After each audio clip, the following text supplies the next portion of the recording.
오늘 하나님 말씀은 누가복음 4장 43절 말씀입니다. 누가복음 4장 43절 말씀 제가 받들어 읽도록 하겠습니다. 예수께서 이르시되 내가 다른 동네들에서도 하나님의 나라 복음을 전하여야 하리니 나는 이 일을 위해 보내심을 받았노라 하시고 아멘. 오늘 하나님 말씀은 무엇에 관심을 두고 사는가라는 제목으로 전하도록 하겠습니다. 저희가 관심이 여러 가지가 있죠. 근데 오늘 하나님께서는 무엇에 관심을 두고 그리고 무엇을 위해 사느냐 하고 저에게 묻습니다. 오늘 이것을 알아 주님과 함께 동행하는 여러분과 저 되기를 축원합니다. 여러분, 하나님께서는 인간, 특히 그 중에서도 택함 받은 당신의 백성들에게 아주 지대한 관심을 가지고 그들을 돌보십니다. 왜냐하면 왜 그렇게 하나님이 돌보실까? 이유가 여러분은 어떻게 생각할지 모르는데 분명한 이유가 있습니다. 인간이기 때문에 당연히 하나님이 돌보시냐? 여러분, 아닙니다. 하나님이 인간 중에서도 당신의 백성을 지대한 관심을 가지고 돌보는 이유가 뭐냐면 우리는 하나님과 영원히 같이 살 사람이기 때문입니다. 앞으로 영원히 같이 살 사람들이에요. 그러니까 하나님께서는 주 예수를 믿어서 죄 씻음 받고 구원받아서 영원히 같이 있을 그 사람들에게는 하나님께서는 가장 좋은 것을 주시고 그리고 좋은 것을 주려고 인도를 하시는 거예요. 그래서 우리가 잘 아는 로마서 8장 28절 말씀처럼 하나님을 사랑하는 자, 그의 뜻대로 부르심을 입은 자, 그들에게는 하나님께서 모든 것을 다 협력해서 심지어 나쁜 일이라고 생각되는 것도 다 협력하게 만들어서 선을 이루신다.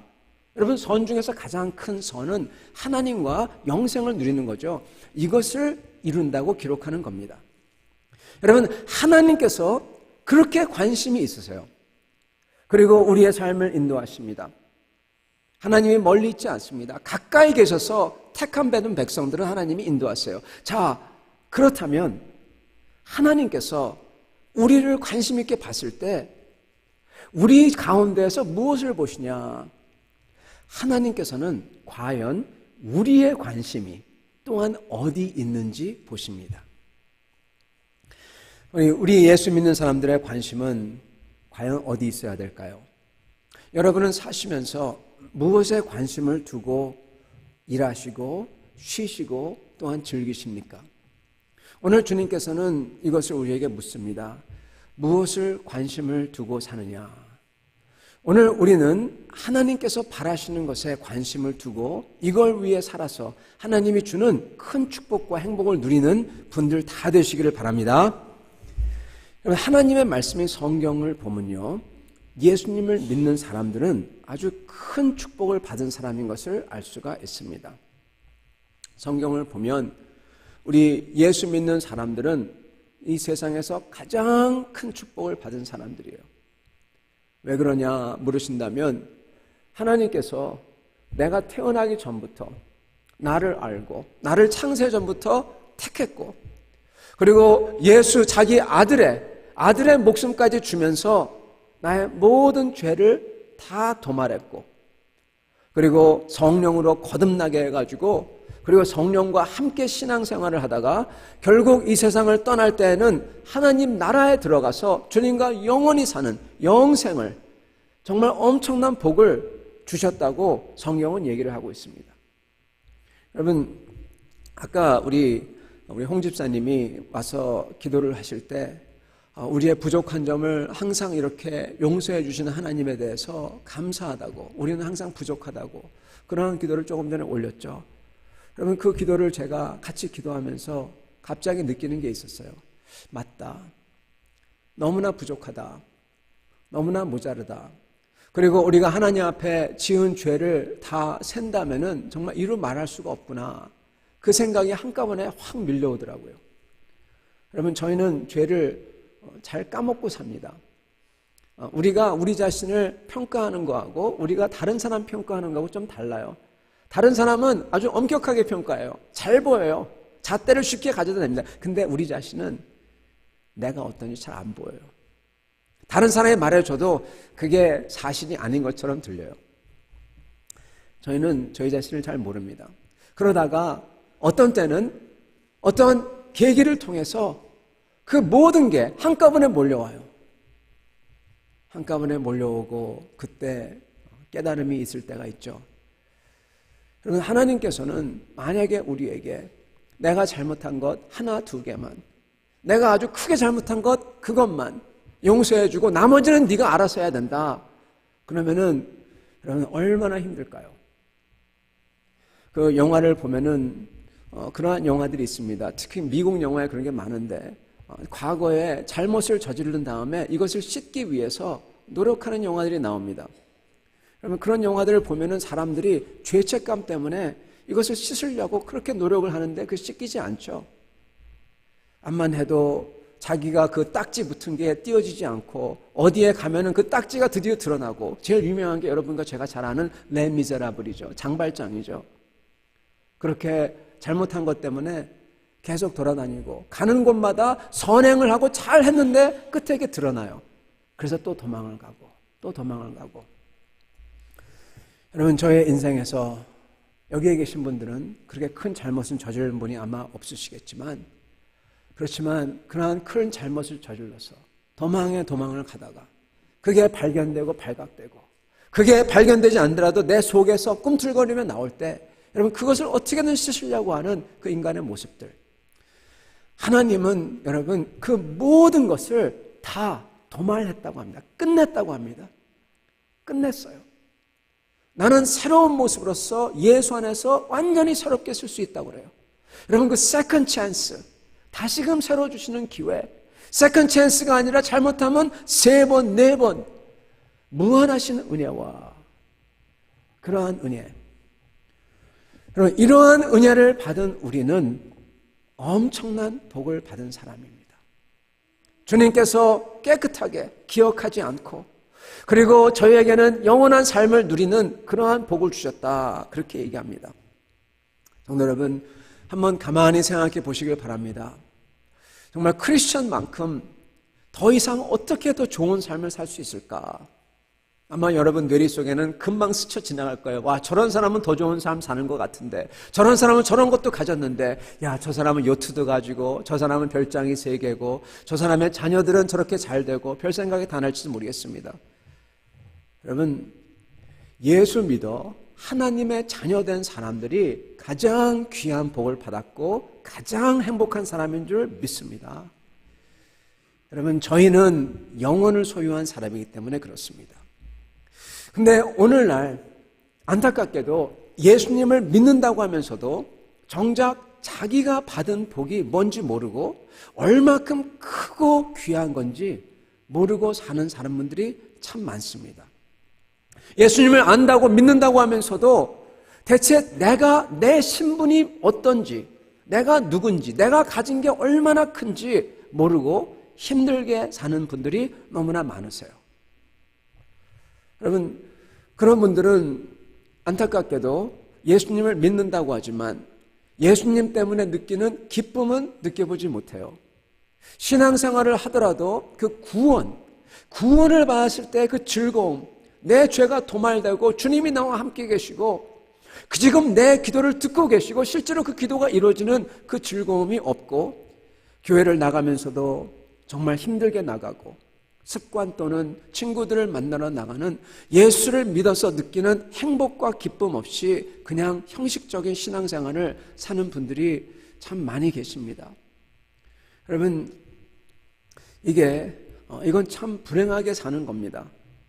이렇게 주님이 주시는 그 복을, 그 얼마나 큰 복인지 모르고 불행히 사는 것 참 그거 안 된 거죠. 여러분, 그래도 그거는 나름대로는 괜찮아요. 왜냐하면은 결국 가서 천국에 가서 누리면 되잖아요. 그죠? 근데 이 땅에서 그렇게 내가 누군지, 내가 받은 게 뭔지 살아가면서 살 때 그 문제의 심각함은 여러분, 내가 여기서 불행하게 산다는 데 있는 게 아닙니다. 내가 그렇게 이 땅에서 내가 누군지 받은 복이 뭔지 살아갈 때 그렇게 하나님의 아들과 딸이 아닌 삶의 모습을 살다가 보면요, 어느새 내가 진짜 그렇게 돼버린다는 거예요. 내가 계속 불행하게 살고 행복이 없이 기쁨이 없이 살다 보면요, 주님의 그 용서와 주님의 사랑을 못 누리고 살다 보면은 진짜 나도 그렇게 불행한 내 마음속에 하나님의 아들과 딸이 아닌 사람처럼 돼버린다는 데 문제의 심각성이 있습니다. 끝에 가면은 하나님 자녀의 모습이 나와야 되는데 그게 안 나온다는 데 있다는 거예요. 물론 하나님께서 자기가 택한 백성을 그렇게 되도록 가만히 놔두지 않으십니다. 하나님이 깨우지도 않은 사람은 그건 자녀도 아니죠. 하나님은 우리가 자녀가 됐기에 어떤 때는 흔들기도 하고 그리고 심지어 때리시기도 해서 깨워주세요. 그래서 하나님을 알게 하시죠. 그러나 아주 힘든 삶을 사는 거죠. 이런 분들은 예수 믿는 기쁨과 행복이 없이 살 뿐 아니라 자기는 예수님을 믿는다고 하면서도 정작 그런 분들의 관심은 정작 자기가 영원히 소유할 진짜 자기의 아이덴티티인 자기가 들어가서 살고 누릴 그 하나님 나라와 자기가 하나님 나라의 백성 됐다는 것에 대해서는 별로 관심이 없어요. 그 대신에 오로지 이 세상 것에만 관심이 있어 삽니다. 그래서 그런 분들은 어떻게 하면은 건강한 몸으로 장수할까? 어떻게 하면은 돈을 많이 벌어서 잘 살아볼까? 어떻게 하면은 가질 것을 좀 가지고 그래도 즐길 것을 즐기고 그러면서 살아볼까? 항상 그저 이 세상에 관한 것으로만 생각이 가득 차서 사는 사람들이 많이 있어요.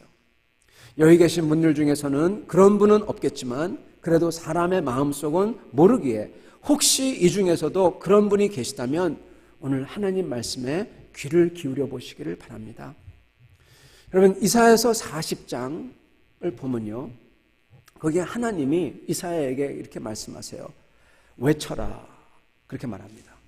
갑자기 40장을 열면은요, 갑자기 하나님이 가서 외쳐라, 그렇게 얘기합니다. 그러면서 거기에 여러 가지 외치라는 게 나옵니다. 근데 그 중에 하나 이렇게 얘기하십니다. 말하는 자의 소리여 이르되 외쳐라. 6장에 40장 6절과 8절 이렇게 나옵니다. 그래서 이사야가 물어요. 내가 무엇이라 외치리까? 하나님께서 뭘 외치라고 이스라엘에게 뭘 들으라고 이사야에게 그렇게 말을 했을까요? 그럼 뭘 것 같습니까? 뜻밖입니다. 하나님께서 그 답이 옵니다. 이르되 모든 육체는 풀이요 그의 모든 아름다움은 들의 꽃과 같으니 풀은 마르고 꽃이 시들면 여호와의 기운이 그 위에 불미라. 이 백성은 실로 풀이로다. 풀은 마르고 꽃은 시드나 우리 하나님의 말씀은 영원히 서리라 하라. 그렇게 기록되어 있습니다. 우리 주님께서 하나님의 구원에 대해서 하나님을 믿으라고 그리고 죄를 회개하라고 외치라고 할 것 같은데 이사야서 40장 6절과 8절에는 전혀 뜻밖의 말을 해요. 갑자기 풀 얘기합니다. 이 세상 사람들은 모든 육체는 풀이라. 그것을 외치라. 그렇게 말씀하라고 합니다. 여러분, 하나님은요, 이사야 선지자를 통해서 온 인류에게 그 당시 이스라엘 사람만이 아니라 우리에게도 앞으로 올 모든 사람에게도 이 하나님의 말씀이 들리도록 외치라는 거예요. 뭐냐? 모든 육체는 풀이라. 그 아름다움은 꽃과 같다. 곧 져버린다. 여러분, 저는 이 봄을 참 기다립니다. 겨울이 되고 그래서 비가 오고 그럴 때 봄이 오기를 기다려요. 봄이 되면은 아직도 흐리고 비가 오고 그러는데 봄이 오는 것을 금방 알 수 있는 게 있습니다. 캘린더가 아닙니다. 그냥 다니다가 보면은 딱 보여요. 특히 우리 교회는 이렇게 걸어 들어서 주차장을 주차하고 걸어 들어올 때 벽으로, 담벼락으로 딱 보면은 그게 보입니다. 바로 튤립입니다, 여러분. 봄이 되는 빛은 피는 튤립. 저번에 보니까 노란색, 빨간색, 심지어 보라색 튤립까지 폈어요. 얼마나 화려한지 모릅니다. 가만히 보면은 너무나 화려해요. 그 잎사귀 하나하나가. 여러분, 그렇게 활짝 폈는데 지금 몇 주 지난 지금 그 튤립은 흔적도 없고요. 그 자리에는 녹색 코스모스 풀들이 자라고 있습니다. 그 아름다웠던 튤립들이 지금은 흔적도 없어요. 하나님께서는 사람들이 꼭 그렇다는 겁니다. 이걸 이사야에게 외치라 하신 겁니다. 사람들은 누구나 들꽃과 같은 인생을 삽니다. 한때 아무리 아름답고 탐스럽게 피어났다고 하더라도 곧 시들어 떨어지고 흔적조차 없는 이런 꽃과 같은 그런 인생을 살고 있어요. 우리가 살고 있는 이 세상은 사실 잠깐입니다. 즐거움도 잠깐이고요. 그리고 괴롭다고 하더라도 아무리 괴로워도 그것도 잠깐입니다. 조금만 있으면 돼요. 이 세상은 마치 아주 잠시 있다가 지나가는 비행기 트랜스퍼하는 공항 같아요. 우리 밴쿠버 공항은 여러분 가보시면 아시겠지만 되게 이쁩니다. 저는 몰랐는데 얼마 전에 가보니까 거기에 수족관이 있더라고요. 이렇게 떠나는데. 혹시 그걸 보셨는지 모르겠습니다. 저는 그걸 보면서 야 너무 좋다. 이런 데가 어디 있나 하면서 사진을 많이 찍어놨습니다. 근데 여러분 그게 너무나 좋아서 트랜스퍼하는 공항에서 야 나는 목적지에 안 가고 여기 나는 계속 눌러 있을래. 그러는 사람은 없습니다. 아무리 좋아도 가죠. 더 좋은 게 있으니까. 여러분 그런 곳이 바로 여기의 삶입니다. 하나님께서는 그것을 분명하게 말씀하십니다. 모든 육체는 풀과 같으니. 그러시면서 하나님께서 거기다가 더하시는 말씀이 있어요. 다시 잘 들어보시기 바랍니다. 아주 중요한 말씀은 그 끝부분에 말씀하십니다. 이 백성은 실로 풀이로다. 풀은 마르고 꽃은 시드나 우리 하나님의 말씀은 영원히 서리라 하라. 하나님께서는 우리가 마르고 시들어 버리는 것에 관심을 가지고 그걸 위해 산다면 그것과 같이 시들어 버린다. 흔적조차 없이 사라진다. 그렇게 말씀을 하시는 겁니다. 그러면서 말씀 끝부분에 이렇습니다. 꽃은 시드나 우리 하나님의 말씀은 영원히 서리라 하라. 하나님의 말씀이 영원히 선다. 우리가 주님의 말씀과 하나가 되어서 살 때 말씀에서 가장 중요한 하나님의 약속을 믿고 그 약속이 내 거가 되어 살 때 우리도 영원히 하나님과 같이 선다는 것을 지금 가르쳐주고 있는 겁니다. 예수님을 믿는 저희는 하나님의 백성으로서 부름을 받은 사람이에요. 영원히 주님과 같이 살 사람이에요. 그래서 우리가 이 세상에서 마치 천년만년 살 것처럼 이 세상의 일과 재미와 이 세상의 애착을 가지고 살 게 아니라 우리가 가서 진짜 영원히 살 곳인 하나님의 나라를 바라고 그리고 이곳에서는 그 나라를 위해서 열심히 살아야 된다는 것입니다. 거기에 관심을 둬야 된다는 것입니다. 이게 이사야에게 너는 가서 외치라. 무엇을 외치리까 했을 때 우리 하나님이 주신 말씀인 겁니다. 그러면 이 말씀인즉은요. 천국 갈 거니까 이 세상은 잠시니까 그냥 일은 대충대충 하고 찬양 많이 하고 그러다가 천국 가자. 여러분 그 뜻이 아닙니다. 많은 사람들은 천국을 강조하는 분들은요. 이 세상에서 열심히 살거나 큰 뜻을 품거나 그런 거 필요 없다고 그럽니다. 여러분 그런 게 전혀 아닙니다. 오히려 이 말씀은 정반대입니다. 오히려 이 말씀은요. 우리 보러 더 큰 뜻을 품어야 된다고 얘기하고 있는 거예요. 제가 참 감명 깊게 항상 생각하고 읽었던 책 중에서 C.S. 루이스의 책이 있어요. 그 책에 보면은 영광의 무게라는 그러한 짧은 책이 있습니다. 영광의 무게. 거기에 보면 이런 말씀이 나옵니다. 하나님께서는 우리를 커다란 바다, 이 바닷가로 마치 가족이 바닷가에 홀리데이 놀러 가서 같이 가려고 가는데 엄마 아빠가 애들 보러 같이 가자 그러는데 애들이 거기 안 가겠다고 떼를 쓴다는 겁니다. 왜 안 가냐? 자기가 만든 그 모래 박스, 모래로 쌓아놓은 박스에서 거기서 지금 바닷가 놀이를 하고 있어요. 그게 재밌어가지고 진짜 바다에 안 간다는 겁니다. 그러면서 우리의 삶이 마치 그렇지 않냐 그렇게 말씀하시면서 이런 말씀을 던지세요. 우리가 하나님을 만났을 때 하나님은 우리 보러 너희들이 너무 이기적이다. 너희들이 너무 욕심꾸러기다. 그래서 하나님이 혼내고 질책할 것 같으냐? 그렇지 않다. 오히려 하나님은 우리 보러 너희들이 너무 욕심이 없다. 그래서 질책을 하실 것이다. 그렇게 말씀합니다. 무슨 말이냐? 여러분, 정말로 원해야 되는, 정말로 욕심을 품어야 되는 하나님의 나라에 대해서는 욕심을 하나도 안 갖고, 그리고 엉뚱한 것에 욕심을 가졌다는 얘기입니다. 여러분, 이 세상 것들을 찾고 살다가는 나중에 낭패를 당합니다. 왜냐하면 이것들은 사라지는 꽃과 같기 때문입니다. 저희는 그래서 영원한 주님의 나라를 위해서 더 열심히 공부하는 사람은 공부하고 일하는 사람은 탁월을 하려고 하고 주님께 쓰임 받으려고 하고 주님 나라를 위한 삶을 열정적으로 헌신적으로 이곳에서 살아야 된다는 것입니다. 여러분, 그러한 모습이 바로 사도 바울과 같은 모습이고요, 다니엘과 같은 그렇게 탁월함을 추구했던 사람의 모습이고요, 그리고 우리 주 예수 그리스도의 열심과 열정의 모습입니다. 하나님은 여러분 열정적인 분이세요. 그래서 주님께서는 자신을 질투하는 하나님이라. 여러분, 질투라는 말은 열정이란 뜻입니다. 열정의 하나님, 이렇게 얘기하시는 것입니다. 여러분, 우리는 그렇다면은 무엇을 바라야 될까요? 우리 주님께서는 이렇게 명하십니다. 마태복음 6장 33절, 너희는 먼저 그의 나라와 그의 의를 구하라. 그렇게 말씀하십니다. 하나님 나라를 구하라. 많은 분들은 근데 이 말씀을 약간 이렇게 읽어요. 약간 다르게 읽습니다. 제가 한번 읽어볼게요. 이렇게 이해하십니다.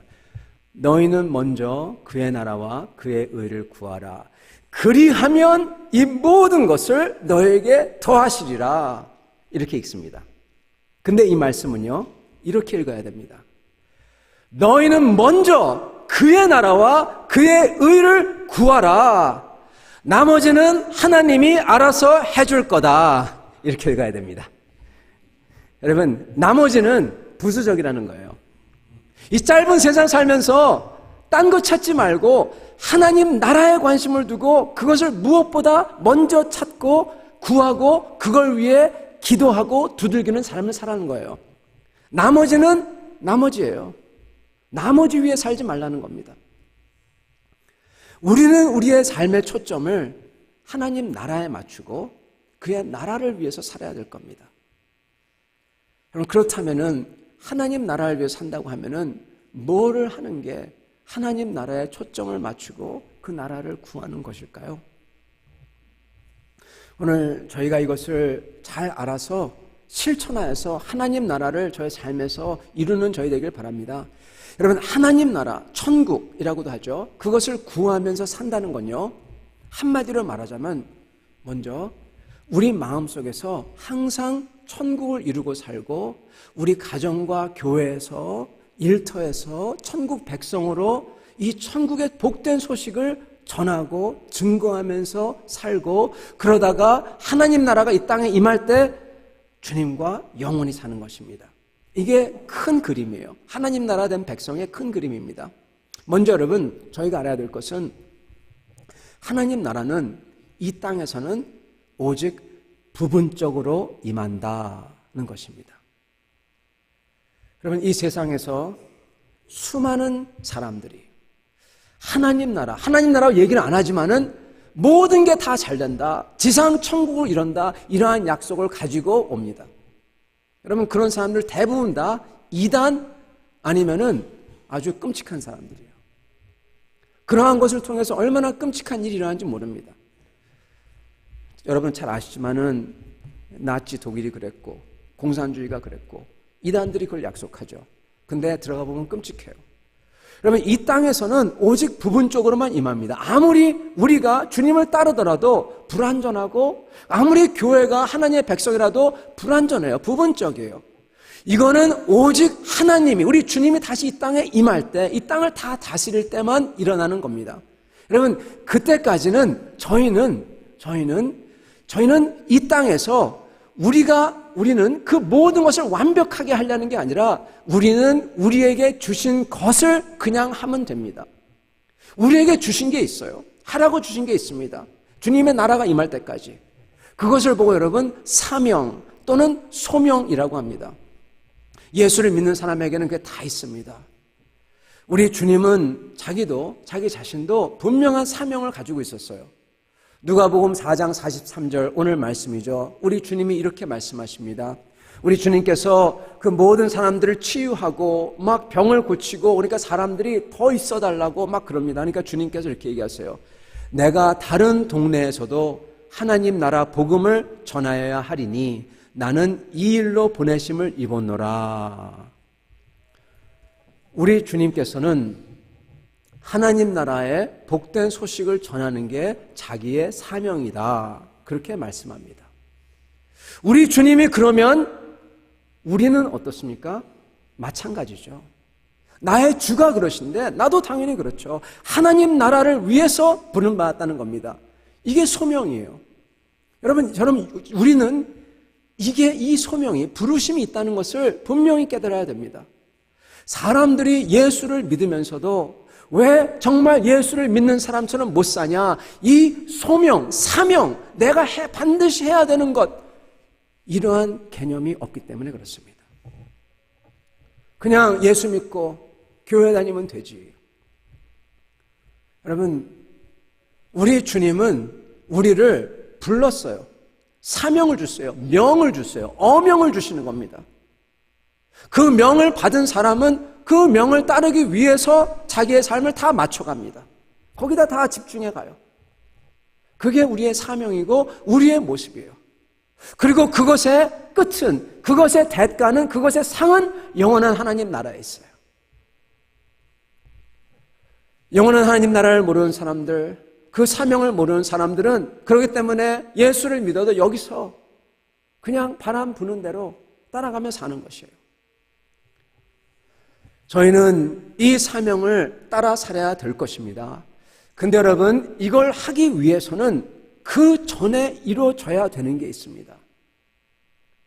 저희가 주님의 복음을 증거하는 사람이 되기 위해서 이루어져야 되는 게 있어요.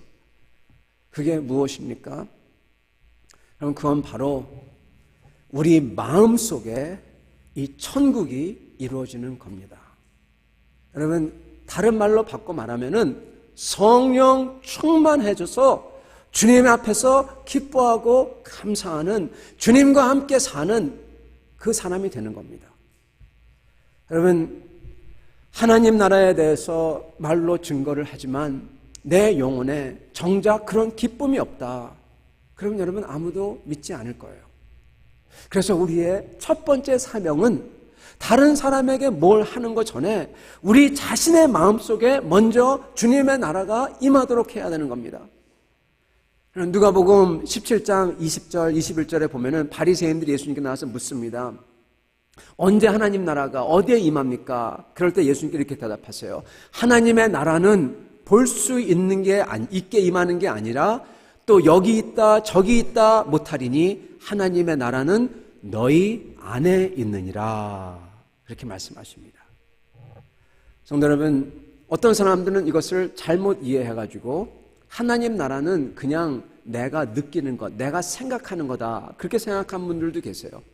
어떤 분들은 이걸 그냥 잘못 이해해서 세상 사람들에게 잘 먹고 잘 살게 해주는 게 하나님 나라다. 그렇게 생각하는 사람들도 있습니다. 여러분, 그러나 이것은 그게 아니라 지금 하나님께서 얘기하시는 것은 하나님 나라는 무엇보다도 우리 마음속에 성도들의 관계 속에 교회 가운데 있다는 거예요. 사도 바울께서 이렇게 말씀하십니다. 하나님 나라는 먹는 것과 마시는 것이 아니요 오직 성령 안에 있는 의와 평강과 희락이라 그렇게 선포하십니다. 즉 우리가 잘 먹고 잘 산다고 가난이 해결된다고 그래서 하나님 나라 이루어지는 게 아니라는 거예요. 우리 마음에 그냥 행복하다고 이루어지는 게 아니라 우리 마음속에 성령이 역사하시는 일이라는 겁니다. 여러분, 저희가 주님을 믿게 되면요 먼저 마음속에 천국이 임합니다. 내 안에 천국이 이루어지면 기쁨이 충만합니다. 얼굴이 빛납니다. 아름답습니다. 그래서 그 사람 모습 전체가 그냥 아름다워요. 그래서 그 사람 전체가 그냥 전도가 되는 거예요. 그래서 하나님께서는 전도 사역을 특별하게 하는 것도 있지만은 그런 사람을 통해서 그냥 일상에서 이뤄가시는 거예요. 여러분, 예수를 믿으면 기쁨이 충만합니다. 왜 기쁨이 충만할까요? 왜냐하면 살아계신 하나님이 내 속에 계셔서 그래요. 여러분 아마 이것을 보신 적이 있을 겁니다. 예수를 믿게 되면 예수님이 의자에 계시고 그리고 그 의자에서 다스리시는 것을, 왕관이 그 의자 위에 올라가는 거 한번 보신 적이 있을 겁니다. 예수님이 저희 삶을 다스리실 때, 나의 모든 삶을 내가 다른 사람들과 갖는 관계와 내가 하는 일과 거기서 우리 주님이 왕이 됐다고 내가 느끼고 그분에게 내가 다 surrender, 내가 다 항복할 때 여러분 그때 큰 기쁨이 있습니다. 그래서 성령을 받아서 은혜가 충만한 사람은 그 사람 마음속에 천국이 이루어지고 그리고 그렇게 은혜 받은 성도들이 모인 교회는 천국과 같은 교회가 되는 겁니다. 하나님이 다스리세요. 성도 여러분, 그래서 저희는 계속해서 이러한 은혜가 충만하도록 그러한 마음이 되어야 되고 그러기 위해서 하나님을 찾아 나와야 되고 주님께 나아가 주님께 찬양과 그리고 주님의 그 기도로서 만나야 되는 것입니다. 그런 우리에게 주어진 두 번째 사명이 있는데 그건 바로 우리 주님께서 말씀하신 이 천국 복음을 전파하는 겁니다. 여러분, 나만 예수님을 믿어서 천국을 이루면서 사는 게 아니라 예수님을 믿지 않는 이웃들에게도 먼 곳에 있는 사람들에게도 만약에 그들에게 들을 기가 있다면 복음을 전하면서 예수를 믿게 하는 겁니다. 굳이 잘 안 믿는 사람들을 붙잡고 있지 말고 들을 사람이 있다면 그들에게 가서 전하는 거예요. 주님이 이걸 위해서 왔다 그렇게 말씀합니다. 그러므로 이게 또한 우리의 사명인 것입니다. 여러분, 저희가 이러한 일을 할 때 주님의 복음을 증거하고 그리고 주님을 섬기고자 할 때 우리가 꼭 기억해야 될 게 있습니다. 그것은 예수님의 증인이 돼서 예수님의 증인의 삶을 살려고 할 때는 거기는 이게 쉽지가 않다는 거예요. 쉽지가 않다는 겁니다. 그래서 그것을 우리 주님은 심지어 십자가라고 표현을 합니다. 정말 주님을 증거하려고 할 때 여러분 고난을 받습니다. 쉽지 않습니다. 주님을 증거하려고 저희가 비즈니스를 하면서 저 사람이 예수 믿는 사람이라는 걸 알아요. 저 사람이 내가 예수 믿는 사람이라는 걸 알아요. 그래서 예수 믿는 사람으로 다가갈 때 여러분 그거 쉽지 않습니다. 그걸 다른 사람이 알기 때문에 그 사람이 그것을 악용하려고 하는 것을 또 내가 알아요. 눈 뜨고 당하기 싫어요. 나도 똑같이 하고 싶어요. 여러분, 주님을 섬길 때는요, 주님을 섬길 때는 반드시 거기에는 대가가 있습니다. 프라이스가 있어요. 값이 있어요. 지불할 수밖에 없는 것입니다. 그래서 그것을 알기에 나는 그럼에도 불구하고 최선을 다해서 주님을 증거하는 사람으로서 나아갈 때 어떤 때는 손해가 있을 수도 있고 그리고 주님을 증거하기 위해서 앞에 섰을 때 거기에는 불이익이 있을 수도 있는 것입니다.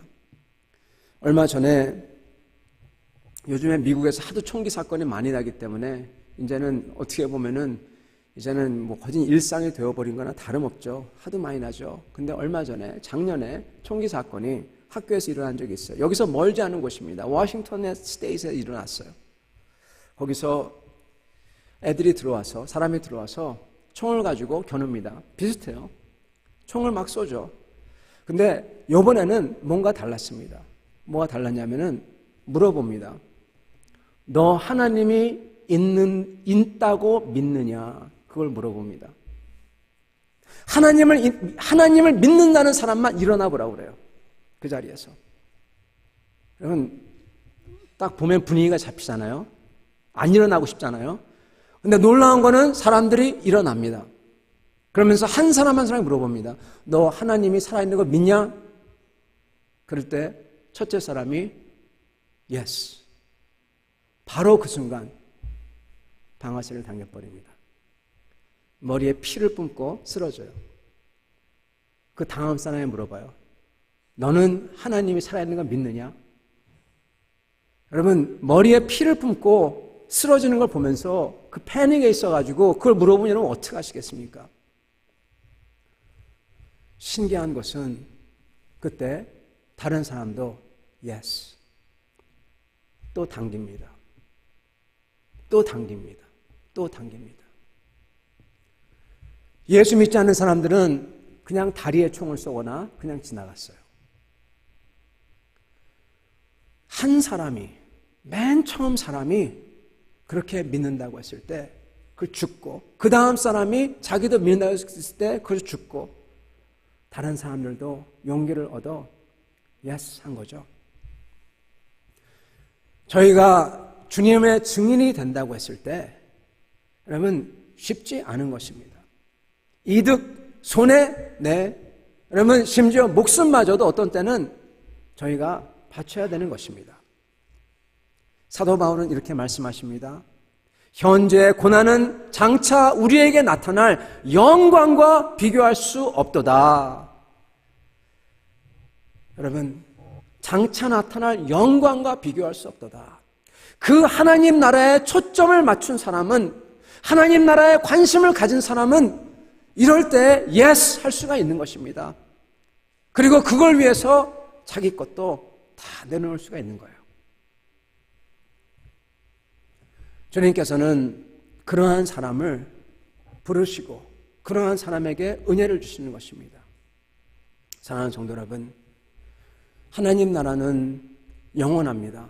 하나님 나라는 저희가 상상할 수가 없습니다. 요한계시록 21장에 보면은 그 예수님을 믿는 사람들이 장차 가서 살게 될 그 나라를 그려놓는데 여러분 저희가 잘 이해가 안 돼요.